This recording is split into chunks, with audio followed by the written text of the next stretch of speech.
Olá, pessoal, tudo bem com vocês? Eu espero que sim.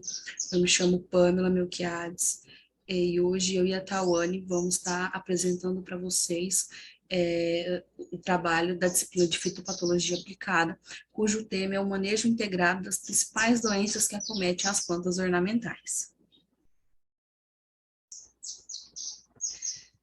Bom, como eu já havia dito, né, esse é o nosso tema.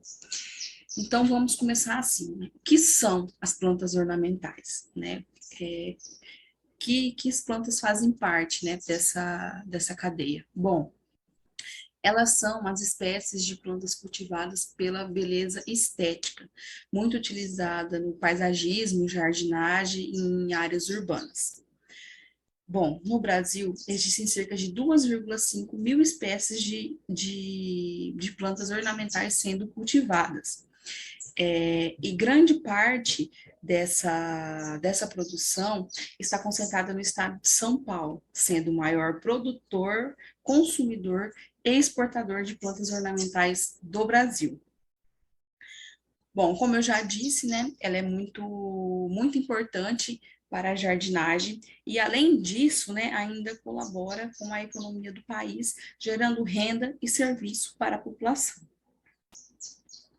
Aqui a gente tem um gráfico, né, que representa exatamente isso que eu acabei de dizer, né, o São Paulo aqui com a maior produção de plantas ornamentais, né, dentro do Brasil. Depois a gente tem no gráfico ao lado o destino que essas plantas vão, né? Para onde elas são destinadas, né? Essa produção brasileira. Países como Holanda, Estados Unidos, Japão, enfim, esse gráfico ao lado mostra para onde o Brasil exporta essas plantas produzidas aqui.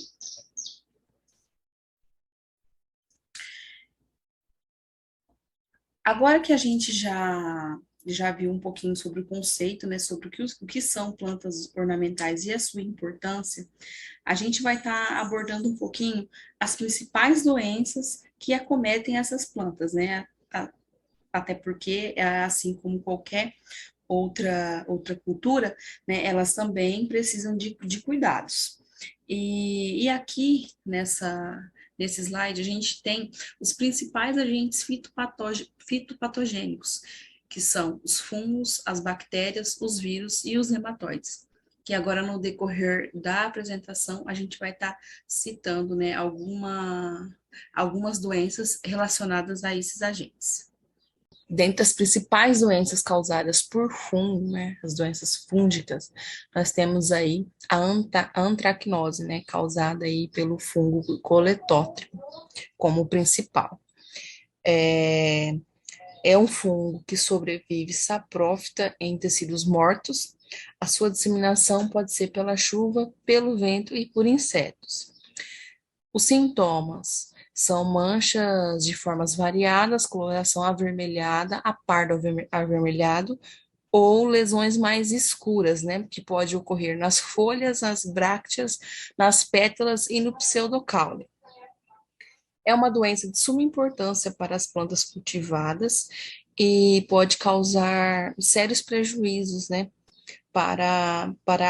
tanto para a cultura como financeiramente, principalmente em viveiros de mudas de plantas ornamentais. Aqui a gente tem algumas fotos, né, algumas imagens de como é essa doença em campo, né, como fica as lesões.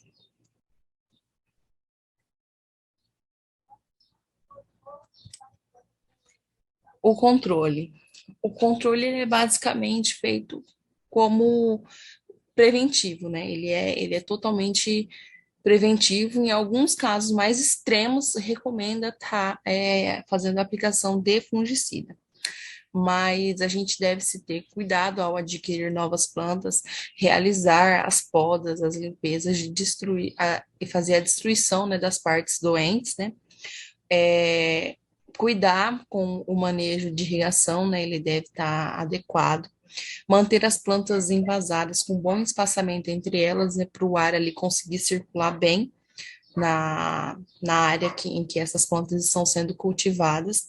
E como eu disse, em casos mais extremos, se faz a recomendação de fungicida, né, de químico. As plantas que ela pode estar atingindo são o antúria, a babosa, as begônias, os cactos, calanchoe, o lírio, as helicônias, entre muitas outras plantas.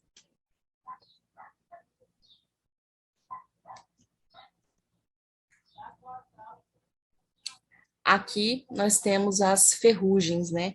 Que não se trata apenas de uma doença, é um conjunto de, de doenças, é um grupo que pode trazer grandes prejuízos para diversas culturas. Ela é mais vista nas folhas maduras, onde os sintomas aparecem com uma frequência maior na superfície das folhas inferiores. Aqui nós temos um quadro com as principais ferrugens, né, atacando plantas ornamentais. E aqui essas são as imagens de como essas ferrugens elas podem se apresentar, as lesões. O controle é o controle preventivo, né, respeitando aí, né, o espaçamento para que haja uma boa circulação do ar, né? Essa questão do espaçamento, ela não vai só ser benéfica para o não aparecimento da ferrugem, mas como para o não aparecimento de várias outras doenças, né? Aí a gente tem o uso, né, de variedades existentes, né, quando possível, né, optar por essas variedades existentes, e o uso da cauda bordaleza, que junto, né, com as demais orientações, ela pode ser um grande aliado para estar fazendo esse controle. Opa! E as plantas, né, atacadas pelas ferrugens são as helicônias, o gerânio, o crisântemos, as rosas, o tango, os cravos, os lírios e o antúrio. Lembrando que não são só essas plantas aqui, tem várias outras plantas que as ferrugens podem estar atacando, mas outra doença, né, de muita importância não só para as plantas ornamentais, mas para diversas outras espécies, é o oídio. Ele é uma doença que causa uma séria de perdas, né, em regiões mais quentes e secas.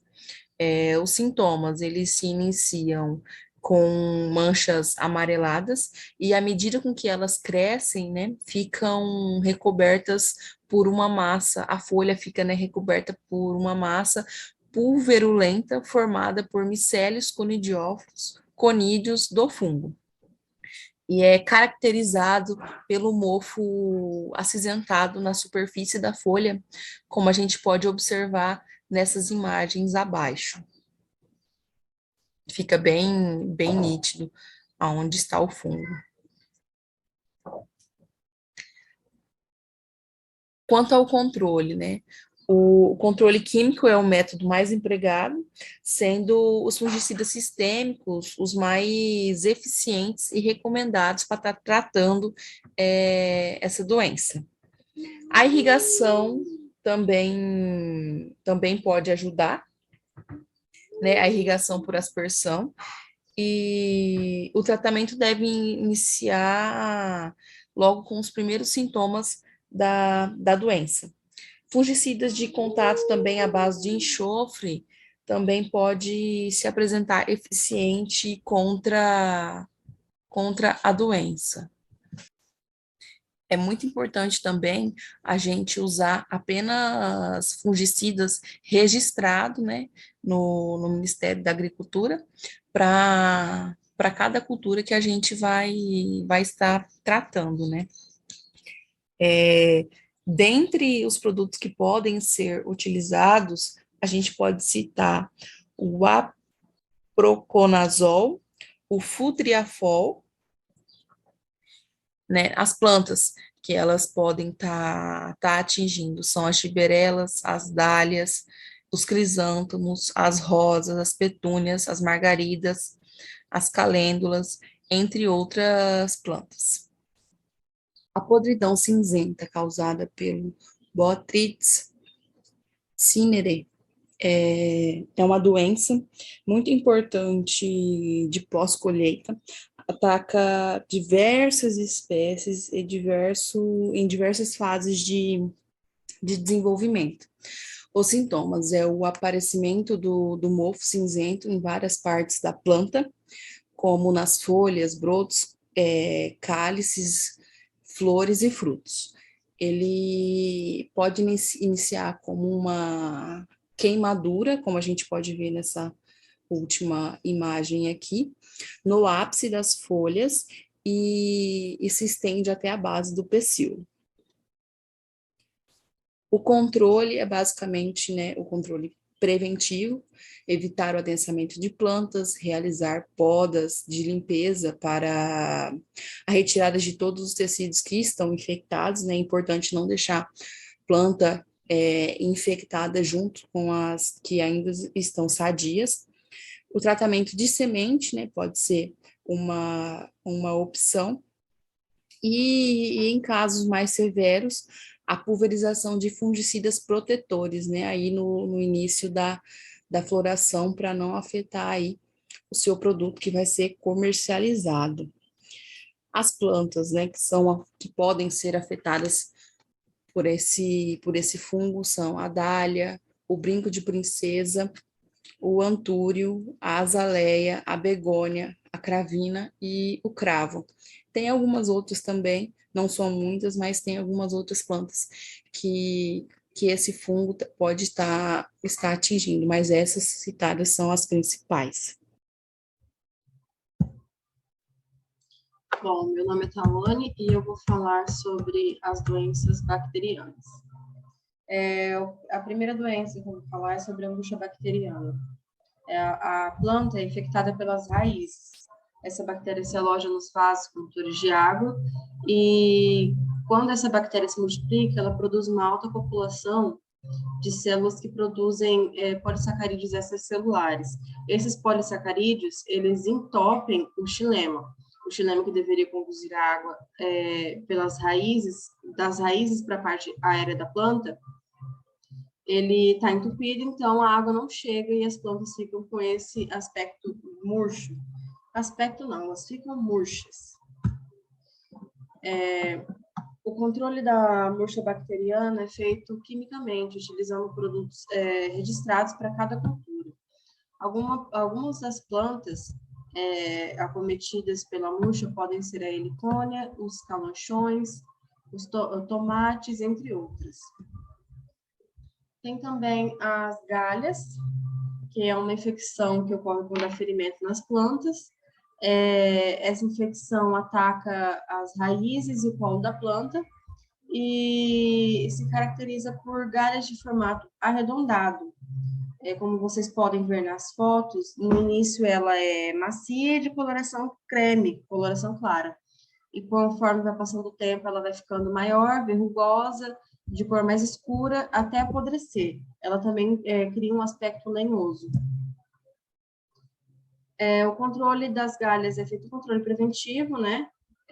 Ou seja, antes da produção de plantar.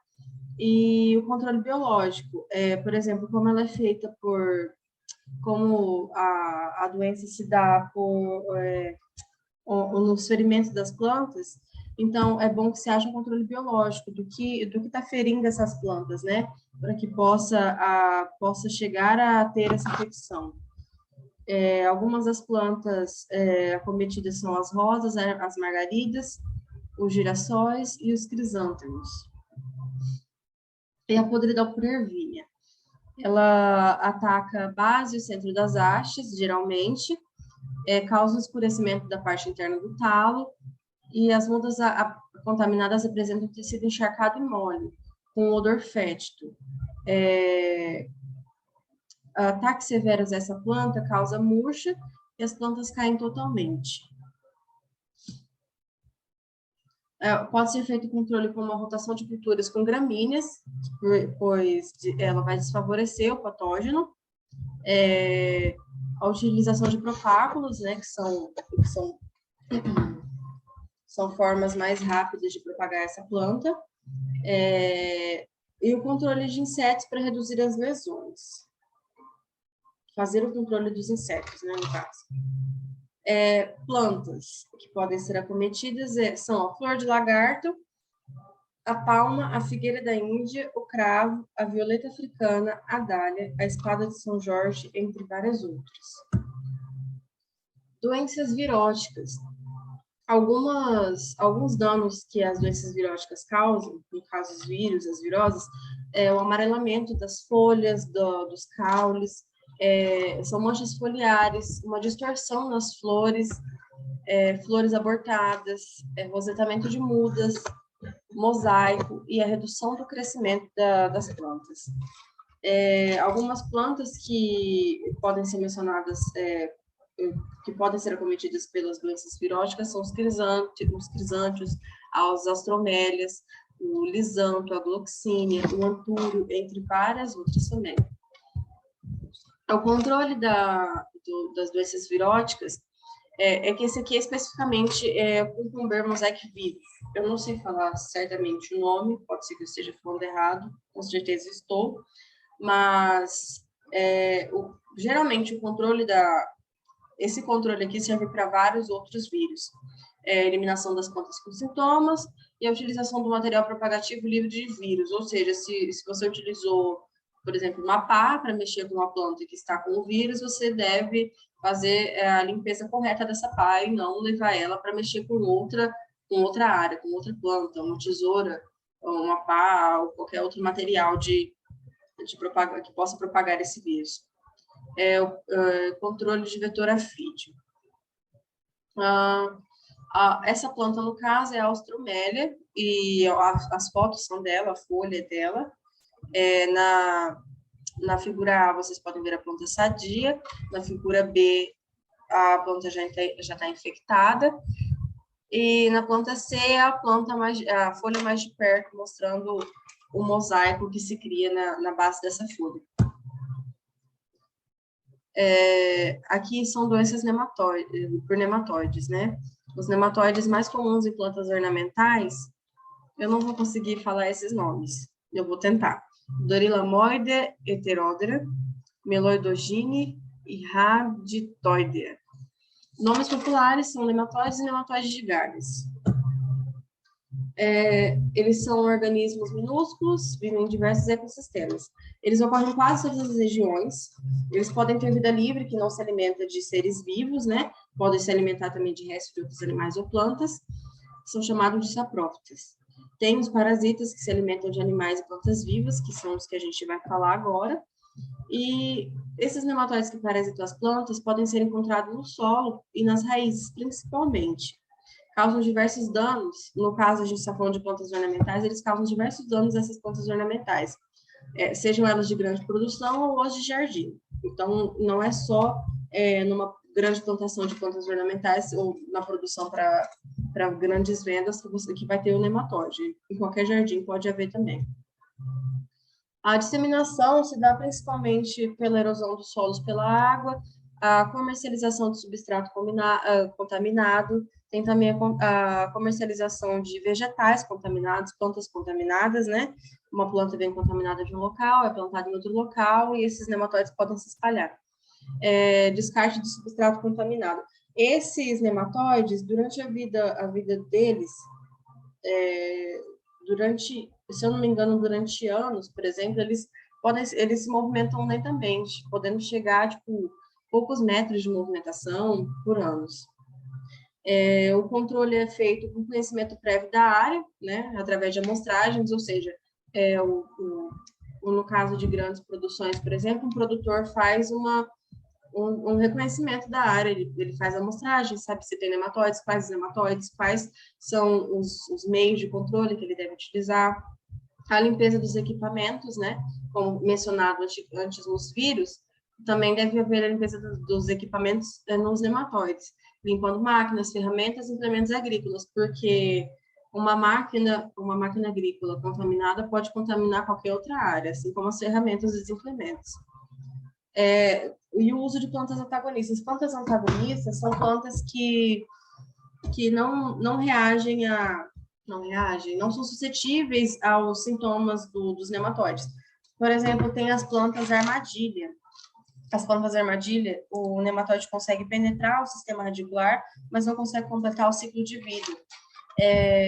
Tem também algumas plantas que secretam uma substância nematóide, antinematóide, e inibem esses nematóides, né?